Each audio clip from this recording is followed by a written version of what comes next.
Here's every AI service that you guys could sell in 2025 ranked. I'm going to rank them on the basis of their ability to produce a return on investment for the customer. I'm also going to rank them on their ability to sell for you. I'm going to show you guys how to do all of this on this big tier list, and I've built every single one of these systems at some point in time over the last year and a half on my channel, so you guys can get templates and blueprints and basically copy and paste these into your own. The way that I'm going to do this is I'm going to recommend you guys sell anything that's ranked S, A, or B. And then I'm going to heavily dissuade you from selling anything between C, D, E, and F, just based off my personal experience. Okay, so let's get up and running with the very first, which is the proposal automation system. This is a system I sold quite a bit on my own journey to $72,000 a month here. To make a long story short, what this is a 3-step system where you have a sales event. This sales event triggers some sort of AI, which fills in a template, and this is a proposal template. Okay, so what I mean by this is on the sales event, you'll usually have either a form that you or a salesperson will fill out. Alternatively, you could use the transcript of the call recording itself. That's all information that you then feed into artificial intelligence. You say something like, hey, here's all the information from the call. I want you to fill in the following template based off of that. So you feed info into the LLM, AI then generates a bunch of templated fields, and then you use that to fill in a PDF or a PandaDoc, maybe like a Google slide or some format. There are a variety of different tools that you could use for that purpose, so I'm not going to enumerate all of them, but the value in this is quite immense, okay? From a business perspective, you are helping them generate revenue immediately, because if they have a sales call based flow like we do as AI automation agencies, I'm sure we could all agree that how quickly you get high value stuff in front of a prospect determines to a large part how likely they are to buy. So if you can have a sales call with them and then within 30 minutes send them over an extraordinarily detailed, super customized proposal that makes it seem like you spent hours putting that together. I mean, on the one hand, they're going to be like, what the heck? Are you kidding? How the heck did you do that? But on the other hand, they're going to be in the mood to buy when you put the asset in front of them, which will substantially improve your conversion rate, your CVR. Now, if you think about it from the client perspective, you sell them a system that allows them to do this and they have higher CVRs, that's more money, that's more revenue. Okay, so this is immediately demonstrable return on investment, which is nice. There's also some minor cost reduction. So if you think about it, this is time that their sales team would have had to spend putting together this proposal. And I will say, I think a big low-hanging fruit is that most salespeople are not like great at admin and stuff like that. I mean, I was definitely not very good at admin back when I was doing door-to-door sales. That was one of my main issues. And I had the back office always yelling at me for forgetting to fill out various fields and not like doing my agreements properly and stuff. This just eliminates all that because you actually just have artificial intelligence do it. This is going to reduce the cost of errors, basically. And ultimately, like the return on investment, it's pretty high. It's going to transform hours of work into just a few minutes, which, you know, anytime that you introduce something that can transform hours of work into a few minutes, obviously there's a return on investment for it. How would I go about selling this? I do a delivery model with a one-time setup, and then maybe I'd offer some minimal maintenance. After I do it, I'd offer like a revision period. So after I build the system, I'd give them maybe a week or so, maybe 2 weeks, where I basically say, hey, you know, if you guys want any changes on this system, let me know. I'm going to do them entirely no cost for the next week or two. After, if you'd like me to continue making changes, I can either get you on a monthly maintenance package, which will just cover all of this. I can bill you hourly, which will be at my full hourly rate of $225 an hour, or I can get you on a monthly recurring retainer, which also includes all of these benefits. Like I'm going to do X, Y, and Z system. I'm going to implement this. I'm going to do that. I'm going to offer you all these new build hours or all this new build time or all these new systems. So, you know, this is a good upsell opportunity and it's a good mechanism to do that as well. It's not very technically complex. I'd rate the technical complexity as like moderate. It does require integration with your CRM if you want to like really knock it out of the park for the client. You don't just want to like generate the proposal. You want to take that proposal and then put it in a CRM so that they have everything logged and organized. You also need to understand how document generation tools work. And then, you know, it's ready right now. The technology's mature. I've sold maybe $100,000 or more with this particular product. The market demand for this is strong, and I use it myself anytime I generate a proposal. So this is like evidence that if I'm using the proposal generator to sell people on the viability of the proposal generator, odds are that system itself is pretty good, right? So where exactly would I rank this? Well, to make a long story short, this system is good enough that I would rank it A tier. Proposal generator system is very cool. All right, let's go down here to personalized email follow-up system. What is a personalized email follow-up system? Well, essentially, a lot of companies nowadays have inbound flows. And what these inbound flows look like is they will have a lead come in through an ad, like a Facebook lead ad or some sort of Google ad or something, okay? And then the person will fill out a form of some kind. Now, once they're at the form, what do? Very similar to the proposal generator conceptually. They add a bunch of information to this form. What we do is we feed that into AI and we have it template out the first few lines of maybe like an icebreaker or something. And then with that customized icebreaker, the first line of the SMS or email, we send them some sort of communique. And we do that within like 60 seconds. basically. There's this big stat that people talk about. I think the stat is dependent on industry and it's dependent on exactly what you're doing. But it's something like if you can respond to a customer within 60 seconds of their inquiry, you increase your final conversion rate by 396% or something along those lines. And I think there's no situation in which that's more true than some sort of like advertising-based flow. If somebody is clicking on an ad and they are filling out their information, odds are they want something now. They don't want something in a week. They don't want something in a month. They don't want something in however long the average digital agency takes to get back to people. They want it now. And so what this system does is it allows you to solve for that. This allows you to get in front of a customer within a minute of them submitting a form and implying that you're going to give them a call back or connect with them or something, right? Hey, Pete, just saw you filled out the form for X, Y, and Z Ave place. Dude, love the neighborhood, by the way, big fan. Listen, I'm just heading into a parking garage. Let me give you a ring in the next 5 minutes or so and we can sort this out, okay? That sort of informal, personalized stuff crushes.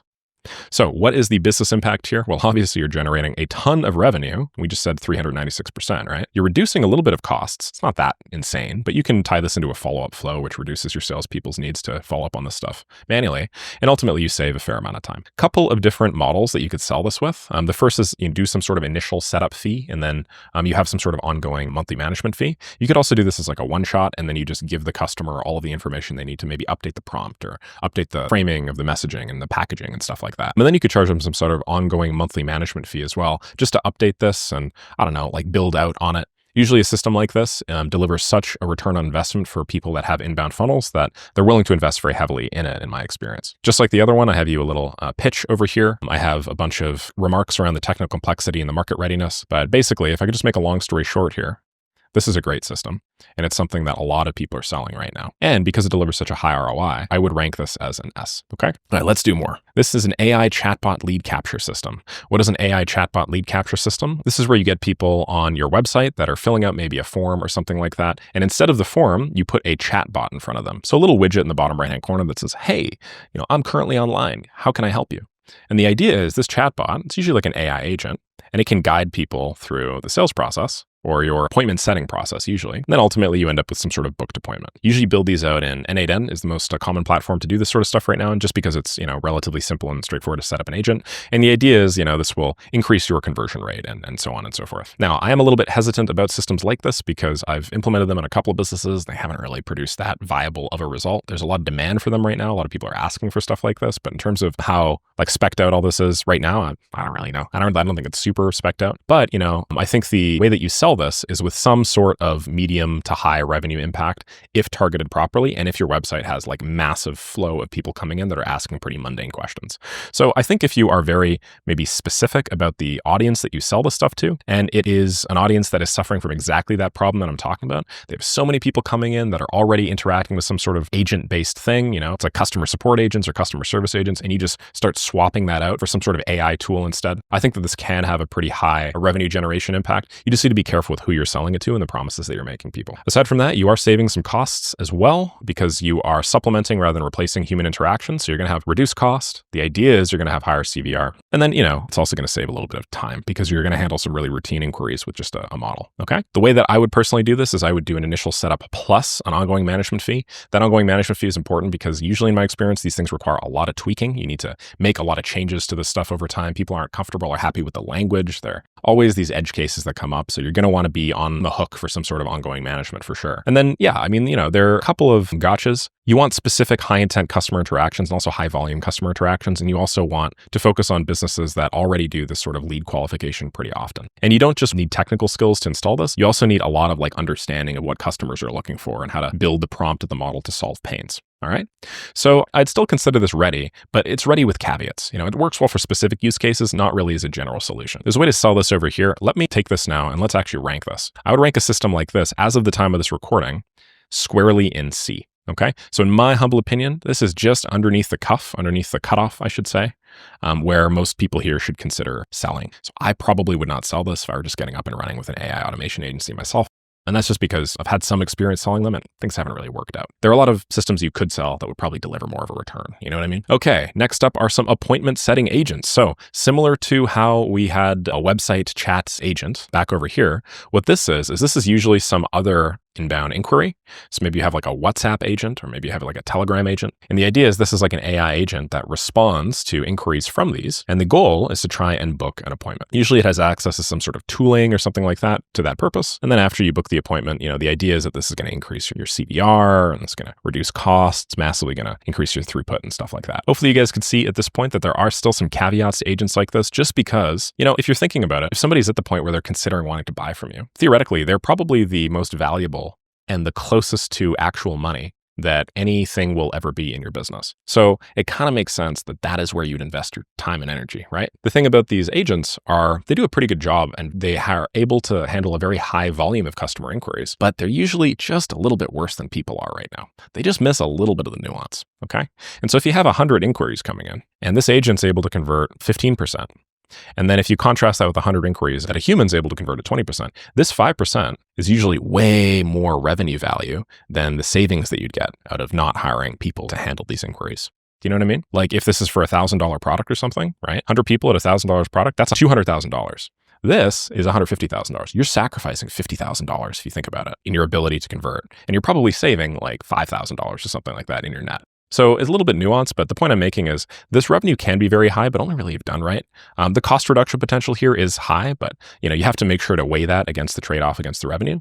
And then, the client experience is still a little bit questionable. So I don't know if I'd really dive super deep with this. As you guys could tell, the delivery model for a lot of the stuff tends to be similar. I charge an initial setup plus an ongoing pay per performance, maybe some sort of booking lead, or we'll have some sort of like recurring management fee. Okay, I think there are a variety of ways to pitch this realistically, but this is probably what I would do. One of these two options, either these two or these two. Okay, great. So given that, where exactly would I rank this? Let me think. Oh boy, there's a lot going on here. Oh, we're going to rank this. Where's this one going to be? C, D, E, F, S tier? No, it's going to be C tier. I'm going to rank this basically side by side with AI chatbot lead capture systems, because theoretically, these are basically doing the same thing. They're just doing it on different platforms. Okay. All right. How about client onboarding automation? So what is a client onboarding automation? Basically, it's where you have some sort of new client trigger. So new client comes on board. Maybe they pay you. It's like a Stripe trigger, or maybe they sign some proposal. It's PandaDoc, or there's something going on, basically is what I'm saying. And then what you do is you send a bunch of onboarding assets. Onboarding assets might mean like a PDF saying, hey, here's all our company. Or maybe it's an email saying, hey, I just need some information about you before we proceed. Or maybe it's a form asking the same thing. Maybe it's a video, right? The point I'm making is it just templates out the onboarding, and then maybe there's some follow-up CRM stuff. So maybe it moves some CRM stages around, okay? This is a very valuable automation because onboarding is one of the most important experiences to get right for most clients' customers. And if you can do a really good job getting the onboarding, getting the people on-ramped to working with your business, okay, if you can do a really good job immediately delivering some sort of return on the person that just spent the money, minimizing their buyer's remorse, showing them, wow, these people are really taking care of me, you can usually massively improve retention, okay? So, you don't think that this impacts revenue, but a lot of the time, because you are increasing retention, you actually do see a massive revenue increase from stuff like this. When you nail onboarding, this is your business and one of my famous pipelines. These are people coming in. This is the value add that your business does. And then these are people coming in. You just made a bunch of money. Okay, you 3x your return or whatever. This basically maximizes or improves the probability people are going to just come in again through your pipeline. They're not just going to like leave you and then that's it, you'll never get them. You're actually going to have some sort of retention occurring. Increased retention, increased revenue. Also, you typically have reduced costs. Again, why? Because you're no longer having people do all of that stuff for you, and people are just notoriously poor at like following and making sure that all the check boxes are ticked essentially in an onboarding process. So as a result, things are usually a lot faster, they're a lot smoother, and you can allocate team resources in places that actually matter. And then time savings are high as well. So improve client experience because they still get the personalized touch, and you also reduce the administrative work. And if you want to make this even better, my recommendation is when you have that new payment trigger and you send the onboarding assets, take the info from the sales call and actually use that to have AI generate you some sort of personalization to the onboarding assets. So now you're not just sending a templated form. You're actually sending a form that says, hey, John, we'd love to get some more information about you. These tiny little touches here or there, tiny little changes to the PDFs that you're sending, or maybe you create a custom Notion page for the customer or something. This makes a really big impact on how they perceive their time and experience with the business that they're working with. Again, this is stuff that I use in my own business. It's stuff that I am selling people on while actively showing them what it looks like. And I think that's one of the most important things to do, right? Lead by example. Okay, so here's the delivery model for this. Initial setup plus some sort of minimal maintenance, okay? Realistically, client is going to know how their business works. So you're probably going to get most of the information that you need kind of upfront here. What I would do is I would just give the areas to tweak in the system in order for them to be able to manage it and adjust it on their own. The cool thing here, though, is there's a lot of upsell potential because the second that you start touching onboarding, you start being able to touch everything else, right? Like if you think about it, onboarding is the first step of fulfillment. Then you have the actual fulfillment of the project, right? But if you could start templating out things here, there's no real reason why you can't start templating out things here too, right? You could use AI to take a person's form input and then use it to generate some customized Google Doc that you send them that, runs them through how your company works. Why can't you actually just use that to like start doing some of the work too? Well, you can, right? So this is a very, very easy way to like entrench yourself in a business, become very, very sticky. All right, cool. So yeah, I'd consider this to be probably one of the more technically complex things, to be honest, because the second you start putting your fingers across all the different pots in the person's business, you do have to juggle quite a bit. And yeah, market readiness, it's 100% ready right now. I use it all the time myself. A lot of high ROI businesses are using this right now to maximize the quality of the client experience. They basically automate most of their company. So where would I put this client onboarding automation? I would put this as S tier. This delivers immediate return on investment, which is all we really care about. Okay. All right. What else we got? This is all we do, baby. Let's go. Sales pipeline and follow-up automation. Oh, this one's fantastic. What this is essentially you building an automated pipeline management system that when somebody comes into your flow, you add them to a CRM. Okay, let's say trigger again. We have some sort of like new event. Somebody comes into our business, they fill out the form that we talked about with like the automated autoresponder, okay? And then you add them to the CRM, you add to some sort of dashboard or maybe database that tracks them, and then it creates automated follow-up events. So I built this out a number of times on my channel. I consider this really, really high ROI, especially for high volume applications. So like recruiting agencies and stuff like that. You do some sort of automated follow-ups. And then you also have some sort of automated stage changes. When I say stage changes here, the way that CRMs work is that they basically, a new customer comes into your CRM and then they are in the stage intake or something, right? And then the idea is your salespeople go every day to all of the customers or all of the prospects that are in the stage intake, and then they try and pitch them to book a meeting. And then some of them book meetings, so they move to the stage meeting booked, right? Then some of them send proposals, so they move to the stage proposal sent awaiting reply, right? There are all these little stages basically in every CRM. Well, what this does is it basically just automatically manages all of that, and it allows you to squeeze as much juice as possible out of the leads that have already made it in your pipeline. What you do is you say, hey, you've been in the meeting booked stage for 4 days and you haven't moved out of it. Well, odds are it probably didn't show up to the meeting or there was some issue. So if that's the case, then we're going to send an automated follow-up email rebooking you. Or they've been in the send proposal stage for a week and they haven't really made any moves. Well, what we're going to do is we're going to have a system that just checks every day to see how long you've been in that stage. And if you've been in that stage for more than 2 days or something, it'll send a simple SMS follow-up or email follow-up saying, hey, Pete, just wanted to double check how things are looking on the proposal. We good to go? If you have any questions, can I jump in there and add some more value? You do that repeatedly over and over and over again, and you can turn a conversion rate that might be, 15% to 20% to something like 30%. You could literally double the whole revenue of the company by doing this. So very, very valuable stuff, okay? As we see high revenue impact, because CVR, high cost reduction impact, because you're no longer having salespeople do all that manual follow-ups, and then it also saves a bunch of time and chaos. Delivery model for something like this, I always do some sort of initial setup plus some sort of maintenance, okay? And what I'll do is I'll actually take these and I will say, hey, I'll give you a discount, assuming that we get on some sort of like retainer, or in my case, what I'm doing now more than retainers are like subscriptions. It's like a monthly fractional COO subscription where you basically get like a professional like me that just comes into your business, manages all your ops. We don't track hours or do anything like that. Okay, so I actually use these as upsells, and then I give people some sort of discount, assuming they want to sign up to my package. So where would I rank the sales pipeline and follow-up automation? Well, to make a long story short, hopefully you guys are seeing some trends here. Okay, procedural flows. I'm going to need to make this a little smaller, aren't I? Procedural flows that actually like directly interact with the sales systems, I'm usually ranking pretty high. Because once somebody's actually in your business, you could sprinkle in a little bit of magic with these linear and procedural flows. You can make people a lot of money. Notice how all the systems that I'm talking about here, this system back here, this pipeline CRM follow-up thing, part of it adds to a dashboard for data visualization. Now I'm talking about a reporting and analytics automation, which presumably would take data from that dashboard. So the reality is all of these systems are very intertwined. And the benefit to this business model is once you build one, well, now you have 5 other spider web systems that you could build on top of that and add more value. So this is a good example of a system that adds value, assuming that you've built people out that previous step. Okay. So what are reporting and analytics automations? Well, basically this is like some sort of like data monitoring. So you have all of those previous steps that I talked about. You have automated auto responses. You have some sort of agent chatbot that's like logging people as they come in. What you do is you monitor all of these and then you add to some sort of database upon a trigger. This database is set up in a specific way. You might have 3 or 4 tables in the database. One might be like leads, another one might be sales, another one might be clients, another one might be projects. But what you do is every time there is a stage change in your CRM or project manager, every time a new lead comes into your system, you update it, okay? And when you update it, what you're doing is you're updating data, then you have some data visualization platform like Looker Studio or Plecto or something that pulls from the database. And so in this way, what you have is you basically have like a dashboard, and that dashboard is constantly being updated every time anything happens in your business. Now, this is quite valuable. I'm not going to say this is the most valuable, because if you think about it, this is not like directly related to the revenue or whatever. It's sort of like one step up. And anytime you're dealing with like abstraction stuff, it's hard to justify the return. But what you end up getting, this is indirect, but you end up getting a company that's just a lot more data driven. When you have real-time visibility into every aspect of a business, if it's an agency or it's like a B2B SaaS product, or it's like some manufacturing business, some enterprise resource planning thing, if you have visibility into everything that's going on in your business, how are you not going to make better decisions?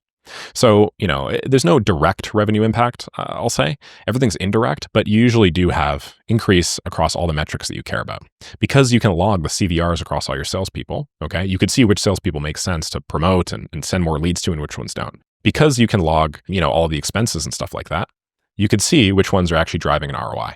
Because you can log things like average time to lead or whatever, you can significantly improve, your top line, the number of clients that come in. Because you log things like your cycle time, okay, you can actually reduce your cycle time being the amount of time it takes to finish a project after a project comes into your queue. You can reduce your cycle time. And when you finish projects faster, thing that nobody will tell you is because the throughput of the business goes up, because you can get more projects in your queue in a shorter period of time, the company itself makes more money per unit time as well.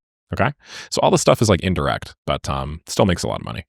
Cost reduction high because it eliminates a lot of manual reporting tasks. So, other businesses, a lot of the time, like the old school ones, they'd have monthly tasks where it's compile all of the data, put it into a report, and then send it out to our clients, or maybe we'll do some internal stakeholder meeting.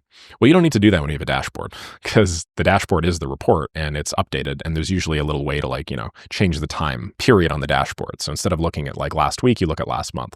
So it actually turns this thing, which used to be a fair amount of labor hours realistically, into something that's just completely automated on the back end. Delivery model for this stuff is similar: initial setup and then some sort of monthly maintenance. Okay. There's no real way to go performance-based here, unfortunately, because we're just dealing with reporting and dashboard automation. But yeah, I'm sure you guys could tell. Pretty straightforward, pretty simple. All you do is you basically just log every event that's occurring in the business using some sort of webhook trigger. Where would I rank this? I would rank this as a B. Now, I'm ranking this as a B as opposed to these other ones that are S's and A's, specifically because this just doesn't immediately impact revenue. And anytime something doesn't immediately impact revenue, it's a little bit tougher to sell, okay? Easiest things to sell are always the things that immediately impact revenue. Hopefully that's clear. Because then you can say, hey, I will deliver this system for you, and I estimate that this will deliver a 5 times return on the money that you are spending with me. And that is the whole game plan. You give me $1, I give you $5 back, right? If you simplify it. Okay, let's talk about industry-specific CRM systems now. Okay, so what this is usually a template you will develop for a variety of industries. Let's say you have one for recruitment. You have another one for creative agencies like me. You have one for, coaches, okay? And the thing is, you invest a lot of time and energy into each of these templates. And the idea is you make these super optimized for the specific business that you're working with. So you will build out an optimized recruitment CRM. You will build out an optimized creative agency CRM. You will build out an optimized coaching CRM that just eliminates a big chunk of the administrative work. You optimize for the stages. Instead of being 50 unwieldy stages, there's 5 stages that actually matter. You build out simple triggers and automations through the dashboards and stuff that I was talking about earlier. You build all that stuff into these one-click templates, and then you just put them in front of customers and say, hey, this is a CRM that XYZ really big company uses, or hey, this is a CRM modeled around, the same flow that XYZ really big company uses. I'm super confident this will improve your bottom line by XYZ. And because it's optimized, you're delivering more or less best practices for that industry. You're capable of driving a return. Okay. And then when it comes time to actually fulfill, what do you actually do? Well, it's very easy. You just basically click the template, and then your delivery is 80% done. Right. What you do after that is you make some fine tweaks, because the customers always want, in my experience, I've sold a lot of CRMs. Customers just always want some sort of perceived control over the thing. It's sort of like the old designer adage, the way that high quality design companies work is they will, and this is totally unrelated, but they will make the design and they'll make it perfect. And then they'll kind of fudge up one tiny little part of it, and they'll say, hey, here's the project, here it is delivered, let us know if you have any revision requests. And the customer loves it, and they're like, my God, this is amazing. But what's that weird little fudged bit, in the corner? Hey, do you mind changing that little fudged bit? Aside from that, though, everything's great. And the idea is you want to give people some sort of autonomy or control, perceived control in the process of project delivery. Clients usually aren't happy unless they feel like they were a part of something. So anyway, when you deliver your template, I guess what I'm trying to say is it's often, despite being like perfect objectively, people want some changes to it. But you still get 80% of the way there. Those changes are only 20%. You don't have to build the whole thing from scratch, right? So that's the value there. It's a little bit of leverage. Anyway, the impact on this, I would call medium revenue impact, but very high cost reduction impact, very high time saving impact. Basically, the way that I see good CRMs is they are like a lift mechanism. I don't know, like if let's say you have a bunch of KPIs or metrics here, right? 5%. 12%, I don't know. These are just random ass metrics, just whatever. What a good CRM will do is it'll lift all of these. You won't do so immediately, but it'll just make everything in the business just a little bit faster. It'll make all the costs just a little bit lower, right? Delivery model for this initial setup, you need some sort of recurring management service, I find, because what you'll do is you'll build a lot of automations into the CRM, and then the people will it'll usually be so unwieldy, they'll have no idea how to manage it all. So the way that you sell this is you sell them on some initial setup. Then in addition to the initial setup, you charge them a monthly management fee. Usually you do like a retainer that bundles in a bunch of the other automations that you'll put together. And so it's actually difficult to sell this as like a one-off, like initially. What you usually do is, or what I will usually do is I will do like a proposal automation system first. Then I'll be like, all right, let me add this to your CRM. Where's your CRM? How does your CRM work? Like run me through your CRM. And then they'll be like, well, we're currently using X, Y, and Z. And it's like, all right, well, why don't I fix that up too while I'm at it? The second you get into their CRM, you start getting into like the client onboarding fulfillment, like I talked about earlier. Then you get into like the project management fulfillment. Again, you become very sticky. Okay, so where exactly would I rank the industry-specific CRM system? I'd rank this puppy as an A. So it's right up there with the proposal automation. These two are really weaved in together. It's not as much revenue impact as the rest of these. It's a little bit indirect, but it's more direct of a revenue boost than the reporting and analytics automation. We are making some solid progress here. Why don't I next cover the fabled, all-in-one AI agents that do everything for your business. Now, I'm already shitting on this because I've seen a lot of people on the internet recently talk about these all-in-one AI agents that will do all the bookings for you, and they will manage all client communications, and they'll follow up with your leads for you, and blah, blah, blah, blah. The reality is we are currently not here yet. We can't have an AI agent that runs our whole business and does everything completely autonomously, because the reality of the situation is there's just so much context at the moment that these things are just not yet there. There are so many issues with this that it's hard for me to state every specific issue, but these models typically lack context regarding prior sales interactions. The value of a single lead is so high that if you miss out on an important piece of context, you will usually either burn the lead or just make that person not want to work with you. If they determine that it's an artificial intelligence talking to them and not a person, their reactions are usually not positive. They're quite negative. You don't want to burn people at the front end of your business. Likewise, if somebody's already sent you money, you definitely don't want to burn people in the middle side of your business either, like, in the actual chunky fulfillment stage. If they think that an artificial intelligence model is doing the service instead of a human, and you imply that a human being would be doing it, only to then outsource it to artificial intelligence models, people typically don't like that. They feel like they've been gotcha'd. So basically the way that all-in-one AI agents work, the whole mechanism by which they do is they're supposed to be leverage multipliers that allow you to do things faster. But in reality, they end up just being very risky machines that, because the quality of the size of the LLMs and the way that the prompts are set up for the most part, and the way that the agents frameworks are built, MCP is not really there yet. Google's agent framework is not really there yet. The N8NA agent builder is not really there yet. What really ends up happening in practice is it just ends up being pretty leaky. So, if properly scoped and validated and targeted, you could have a medium to high revenue impact. That's what you could sell people on. But I don't really think that works that well in practice. Cost reduction just really isn't that high. I mean, you might save a little bit in costs, but you'll also significantly reduce your closing rate. You'll significantly reduce retention because the quality of the project's usually going to go down. Agents get you 80% of the way there, I want to say, for most things. But the most important thing is the gap between 80 to 100%. The 0 to 80 in any business is actually the least expensive. It's the 80 to 100% that's the things that really matter and the reason why they're hiring you as opposed to just using one of these models in the first place, right? So I don't really have a defined delivery model because every time I've seen anybody sell one of these things, they generally just don't deliver a lot of value. I don't think that there is a good delivery model for these yet. And I think when we eventually we're at the point where, these AI agents are good enough, which could be in the next couple of years, to actually do most things that a business would want to do, there will be out-of-the-box solutions that will just manage most of the technical complexity for customers. They'll probably do that themselves, okay? So instead of you having to deal with this really high technical complexity, odds are they're probably just going to like get a software platform to do it. So I hate to say it, but this to me, it's probably like E tier. We're going real low on the all-in-one AI agents. And you see this anytime there's like a hype bubble in any industry, right? Anytime there's a hype bubble in any industry, you know how there's like races to the bottom? This is like a race to the top of like claims that like this agent does this agent does that, this agent does that. There becomes so much anticipation and expectation that your agent can eventually do everything that, and honestly, the people that you're selling to, and then, AI automation people just typically they over expect the value of a system like that. So I would not sell AI agents as of the current time of this video. I remember I made a template on some Upwork AI agent a little while ago, and then I played around with it a bit, and I had some promising results initially, and then I continued playing around with it, and then after a couple of weeks I was like, all right, what is the actual accuracy of this? I should probably tabulate how many times this has worked versus failed for me, or what the return on investment has actually been, right? And I realized that this thing has failed more often than it actually worked. So immediately after, I just refunded everybody that bought my AI agent. I think a lot of people are honestly in similar positions selling this as a service too, so I wouldn't do it. Anyway, let's talk about recruiting and candidate screening automation. So this is more of like a hiring automation. What this is how earlier we had like that CRM? Well, there's also like candidate management systems, basically. And the idea is like, HR or admin will use systems like this in order to hire people. What they are is they're basically CRMs, but for hires. They have stages like application form filled. They'll have another one like, interview or pre-screening or stage 3 or qualified or disqualified or whatnot. And basically you have all of these stages.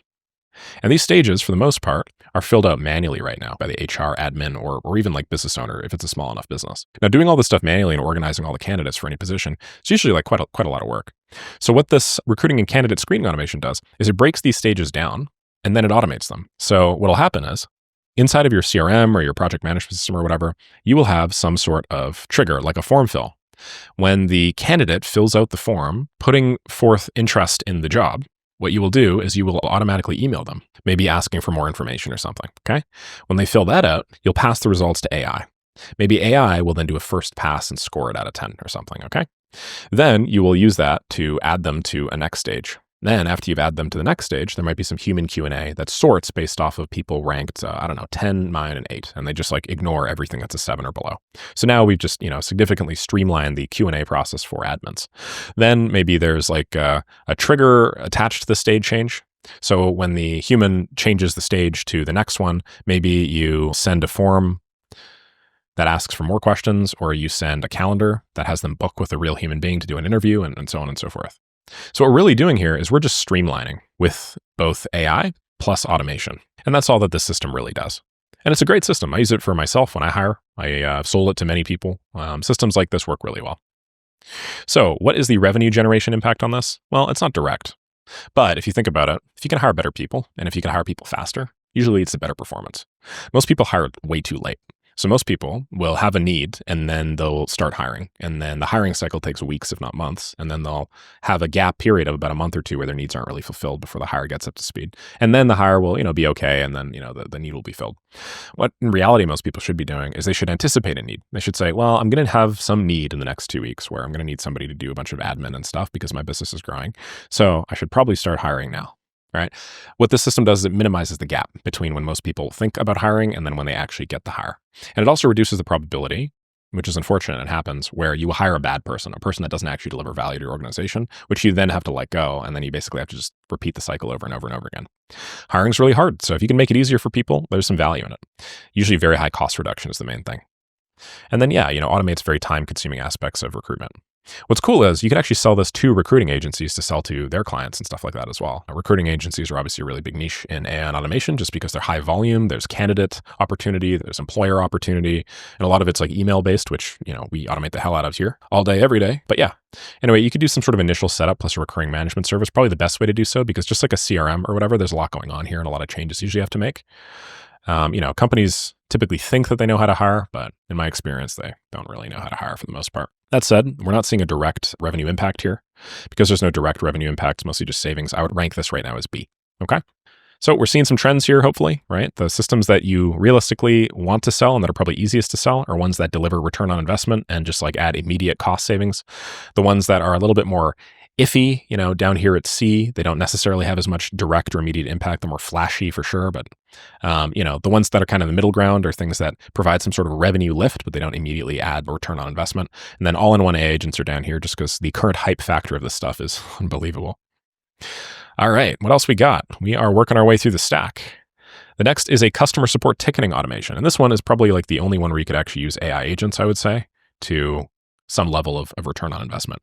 What is customer support ticketing? Like normal customer ticketing is where you have people that are interacting with your team through some sort of chat form or widget or something like that, saying stuff like, hey, I've found that I don't really like the software platform as much, or hey, I just saw that I was billed again, but I thought I canceled, or hey, could I get a refund for X, Y, and Z? And it just handles most of it automatically. This could actually be somewhat valuable, okay? So you have some inquiry, and you can do this through a variety of ways, right? Like we just mentioned, it could be chat, it could be form, it could be email, whatever. But usually what you do is you pass that into AI, and it's like a triage agent, kind of like at a hospital. And the AI triage just tells you where it's going to be. So, this is a refund request. Well, if it's a refund request, usually refund requests are pretty simple to process. So we'll just move forward and maybe do it all automatically. Is this a complaint? Your feature request? Well, we're going to send this over to the engineering team or something like that. Is this I don't know, is this like some other, right? Basically, AI will triage and categorize it. And then you'll have like purpose-built flows here to eliminate the human aspect of it, or what I should say, augment the human aspect of it to make things easier, okay?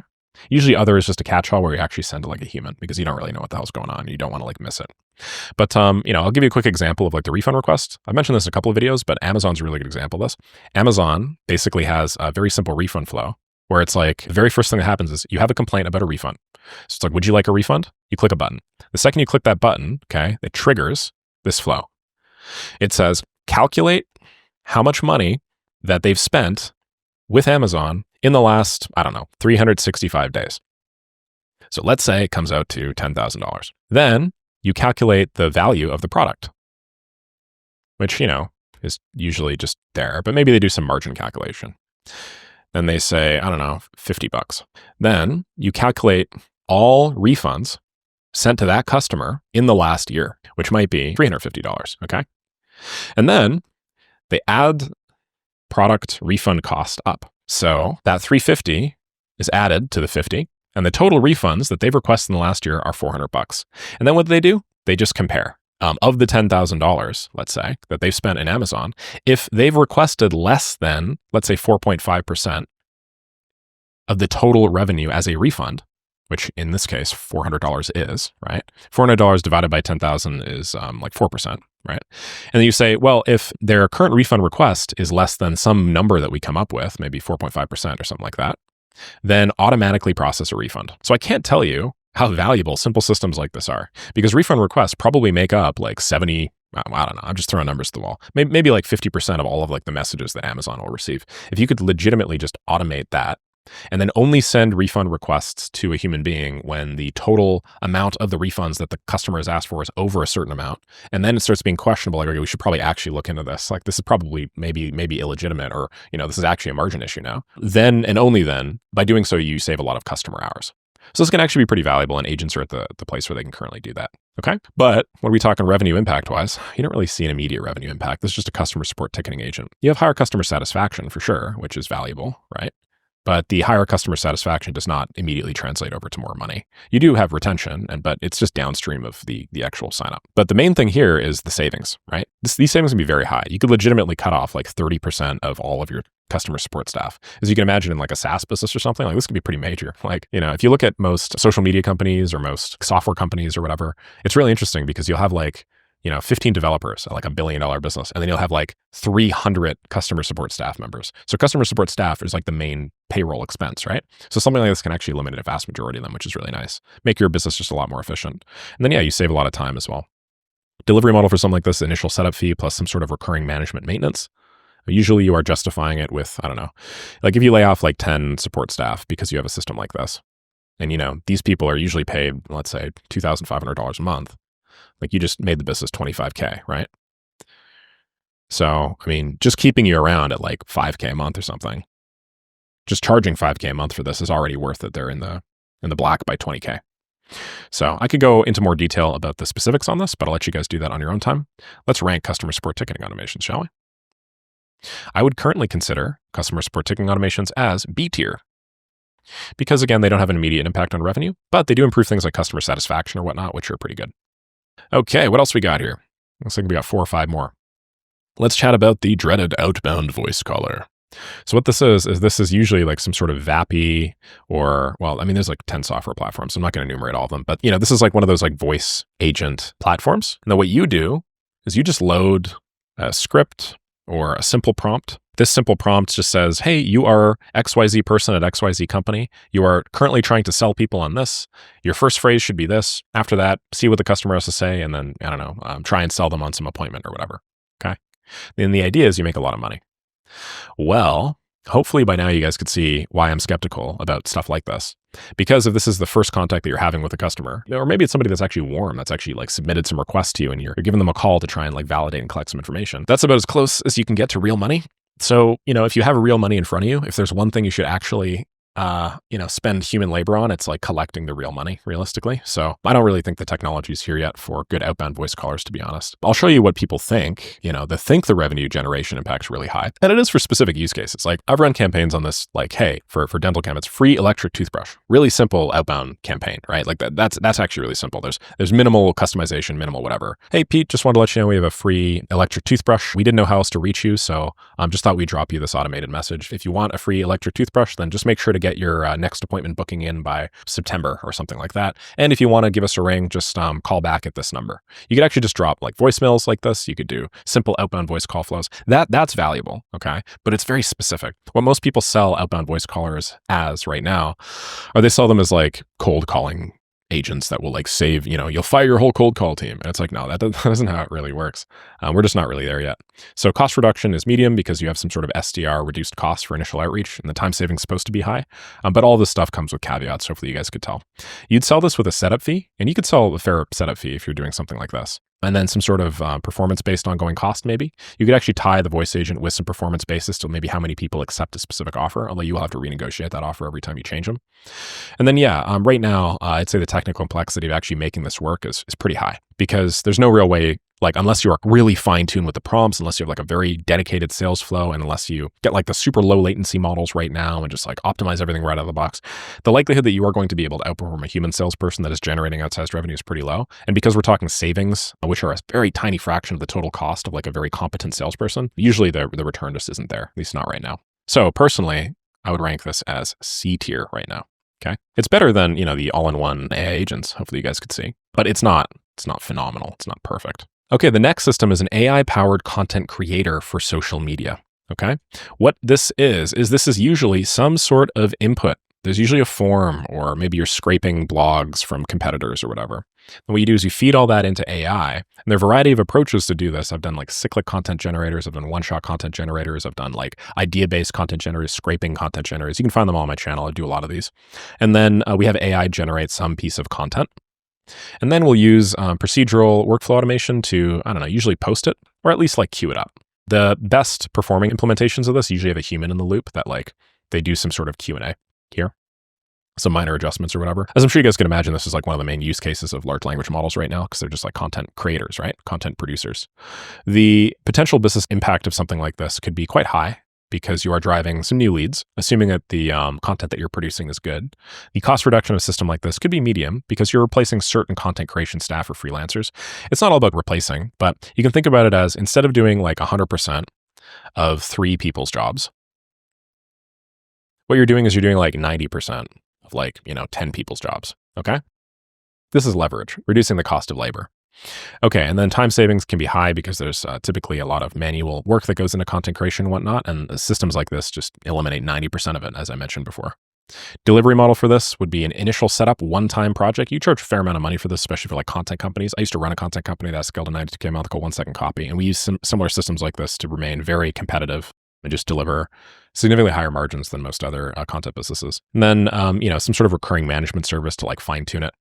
You could also do an initial setup plus, now that it's just coming to me, some sort of like usage based. So you could also do like, hey, you want 100 blogs per month, then you pay X. If you want 1,000 blogs per month, then you pay Y. Or you could give them caps based off the cost of the recurring management. Maybe 100 blogs a month, $500 a month. After that, you want more. You want 1,000. I'm not going to charge you 5,000. I'm going to charge you 2,500 or something. You can tier it up. Okay. Yeah. So, the technical complexity of this stuff can be pretty pretty chunky, I will say, depending on the platforms that you're posting to. Some of them, like Facebook, Instagram, and stuff, have these like graph APIs, which are just a massive pain in the ass to deal with. Obviously, once you figure anything out, it stops being that hard, but just wanted to point that out. So I guess the question is, where would I rank this puppy? Well, as of the time of this recording, I would not rank this S tier anymore. I would rank this as A tier. And the reason why is this is just a little bit divorced from actual, companies that actually generate leads through inbound will obviously benefit from this. But the value of AI content has gone down quite dramatically over the course of the last couple of years, just because people now have access to basically like wizard-like, godlike intelligence in their pocket at any point in time. So, anybody can just ask a question about any subject nowadays and get like probably a good enough or high-ish quality answer similar to what you would get on a blog. So I don't really think like written content and stuff like that is really all that valuable. And I have another system here called SEO AI Content Producers. The first one was for social media posting. This one is more for like blogs and stuff like that. But just for brevity's sake, I'm just going to rank this one there as well. The two system implementations are a little bit different. I've done a lot of these on my channel though, so I'll let you guys check them out. But basically the system just does the same thing. It just doesn't post it on social media, post it on your website or whatnot instead. So, WordPress instead of Facebook Graph API, okay? All right, the last system I want to talk about is probably my favorite right now. A shame I left it for the end, huh? It's this deep personalization cold outreach system. What this is, and this works really well when a company's already sending cold emails, is they're sending cold emails and they're getting kind of like mid reply rates, And it's like it works. You scale it up, they make money, but it's not very good. What this deep personalization cold outreach system is before they send the cold emails, okay, this researches the prospect, hits all their social media platforms, or the ones that are relevant anyway. Google searches them. Hell, you can even have this like watch or transcribe podcast the person has been in, and so on and so forth. Then it feeds all that information in to the cold emails. Then it personalizes it using AI. And now, instead of it just being a cold email with a 2 to 3% reply rate, actually significantly improve that. You'd have like a 5% to a 10% reply rate. Because the people on the other end of the line don't feel like they're being sold to necessarily. They're feeling like there's a bit of serendipity here. They feel like you've actually like sat down, done a ton of research on them, and crafted an offer that's perfect or right for them. So, if you think about it, if we just went 2% to 10%, we've just 5x'd the bottom line, right? Or 5x top line, I should say. That's massive, massive return on investment. So this system is really, really, really popping right now. Everybody that's making money with cold email is now employing and implementing some level of personalization. Some of it is very deep personalization, some of it's not so deep, but we'll just bundle all of them together. Revenue generation impact of this is very high. Significantly improves the cold outreach effectiveness. Your replies are going to shoot through the roof if you do a good job with this stuff. The cost reduction on this is medium, just because it reduces time spent on manual research. If your team was already sending a bunch of like super personalized emails, then yeah, this is going to save you a lot of time and energy. If not, if they were just sending like blanket blast cold emails, then obviously it's not going to save that much. It's going to cost you a little bit more probably. And then time savings are very high, right? Prohibitively time consuming to personalize 1,000 emails a day. Delivery model for this: initial setup, ongoing management. I missed one more. I would personally do some sort of performance basis, because this is where you make real money nowadays. Oops, sorry about that.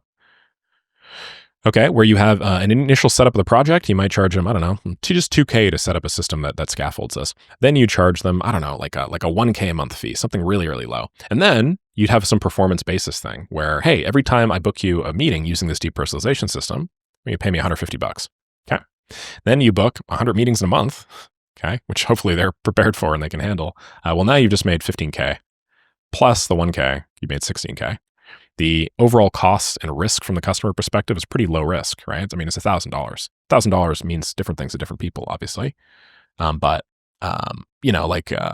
can generate a significant, like a very outsized amount on the performance basis here versus the ongoing management fees. And that's usually what I do, because the deep personalization system is very new. It's obviously very popping. Not a lot of people are fully understand how to implement something like that in their companies yet. The technical complexity of something like this is pretty high, I would say, because you need to understand like cold email in order to do it right.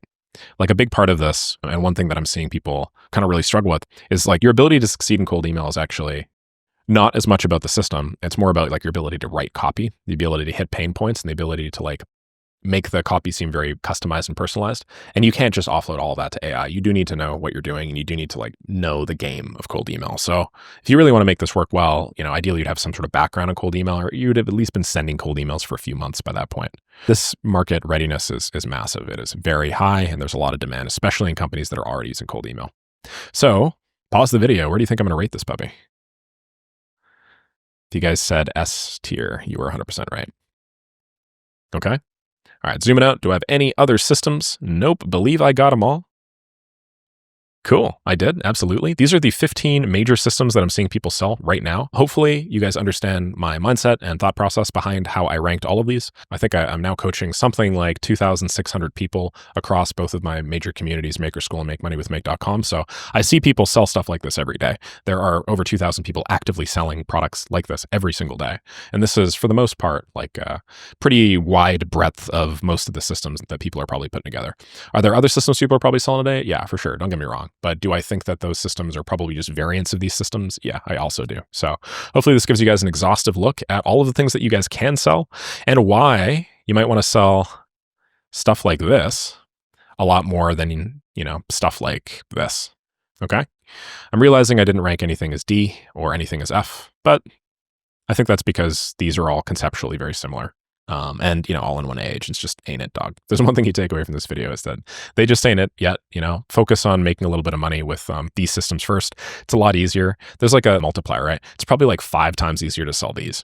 It's 3 times easier to sell these. Probably 2 times easier to sell these. It's probably some like middling difficulty to sell these. Then it's probably like 5 times easier to sell these, but these actually like really screw with the client, don't actually deliver a return. So that's my mindset there. If you guys like this sort of stuff, you guys want to see other systems that people are selling or get actual templates and blueprints and all this stuff, definitely check out Maker School, where it's a day-by-day accountability program that I use to walk you through everything, including a broken down list of steps on day 1, day 2, day 3, all the way up to 6 full months of daily actionables on exactly what to do in order to get your first, second, third, and nth automation customer. If you guys are already running successful and profitable businesses, whether they're in automation or in other niches, and you guys want to look at how to scale that using AI and automation, standardization, and productization tools, definitely check out MakeMoneyWithMake.com. It's the premier automation community that is currently capped at 500 that I launched about a year ago, and that has tons of people making 7 and 8 figures. So great network, great group of people. I do weekly office hours, so I answer all your questions live, and we do live coaching. Finally, if you guys have made it all the way to the end of the video and listened to me advertise the last 2 products, then you're real ones. Thank you very much for always doing that. And if you could like, subscribe, get me to the top of the algo, I will catch you on the next video, and I'll do my damned best to make sure it's the best video you've ever seen.